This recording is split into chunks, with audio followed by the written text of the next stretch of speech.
Congratulations on your purchase on the new Zhiyun Smooth 4. My name is Jason Bong, and in this introduction video, I'm going to show you what all these little buttons here do so you can go out with confidence and get some smooth and steady moments with your new smartphone gimbal.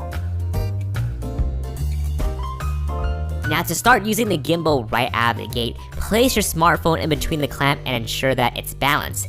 If it's leaning too much in one direction, just simply unlock the dial here and make micro adjustments until it's leveled.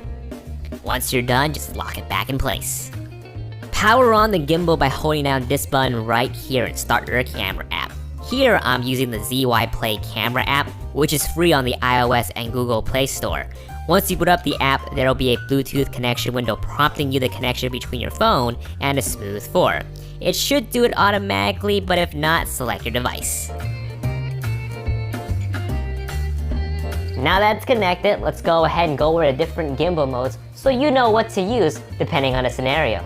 By default, we are in pan follow mode, indicated by this P, F, and L toggle above the power button. Pan follow mode only follows your left and right movement, but not up or down. By toggling down to L, you'll be in lock mode. The gimbal is now locked off in one direction, meaning it will not follow your left or right movement, nor up or down. And this is helpful for when you want to go on a straight path and ensure that your phone will not drift off course. On the back of the Smooth 4, you're going to notice two triggers. If you hold the bottom one, you will be in following mode. And in this mode, not only will it follow your left and right movement, but also up and down. You can actually use the full follow mode to position the camera at an extreme angle. Just hold down the bottom trigger and guide the phone to where you need it to be, and then let go. Now you can operate the gimbal at the desired angle, perfect to film up skyscrapers and trees. To reset the position, just double tap on the bottom trigger. If you hold the top trigger, you'll be in phone go mode. Now this is a new mode exclusive to the Smooth 4 that will allow you to quickly move the phone in any direction that you need it to be. Now the last mode is standby, or sleep mode. You can easily clip up your setup when you're not using it, or when you need to take a quick call. Hello? Yeah, I'm kind of filming something right now. Yeah, I'll give you a call back. Okay, alright. And then unclip it to quickly resume filming. This is a great way to conserve battery life and also have the Smooth 4 ready for any sudden action. Now with those modes in mind, when you're ready to record, just hit the red button. And that's pretty much it if you want to start using the Smooth 4 right away. But if you want to unleash the full potential of your new smartphone gimbal and take advantage of all the available features on the ZY Play app, well then I suggest you keep on watching. Let's go over the user interface first. Starting in the top left corner, we have the home icon that takes you back to the device selection screen.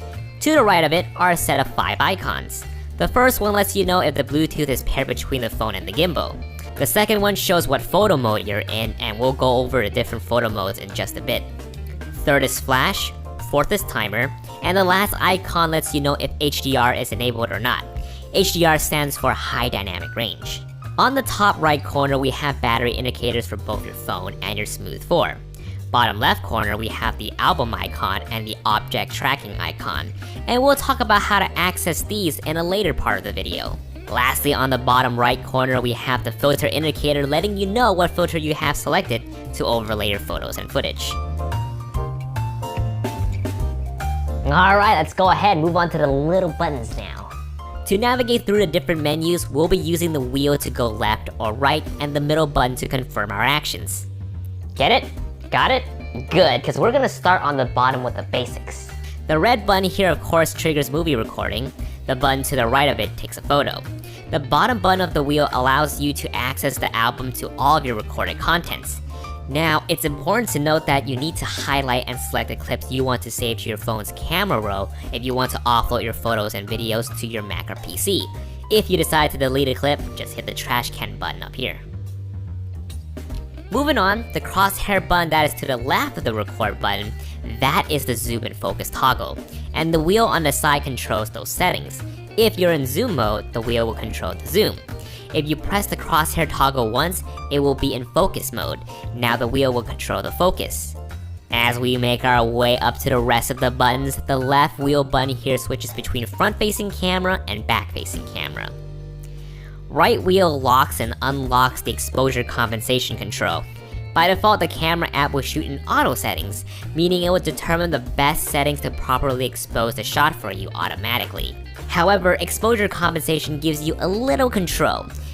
In case you need a little light in your scene, hold down the center button to activate the flashlight on your phone. Hold it down again and turn it off. Top button brings up the video resolution option.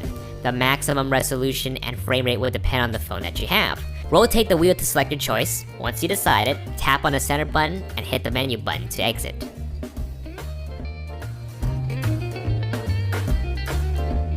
Now, you may have noticed that there were a lot more options to play with than just selecting your video resolution.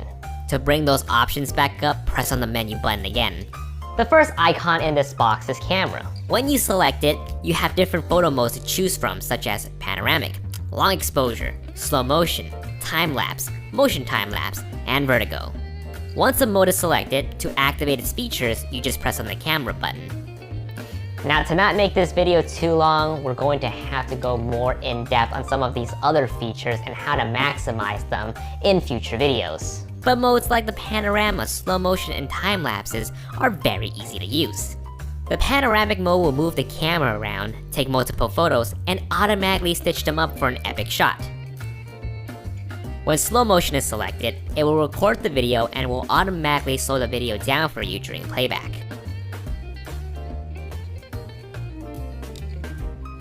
Other features like time-lapse, long exposure, and vertigo will have a window prompting you to program settings and waypoints before automating the movements to capture your perfect shot.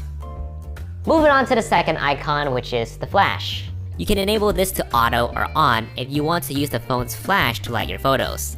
The last choice in the selection is steady light, which just turns on the flashlight of your phone. The third icon is self-timer, which counts down from 2, 5, or 10 seconds before taking a photo.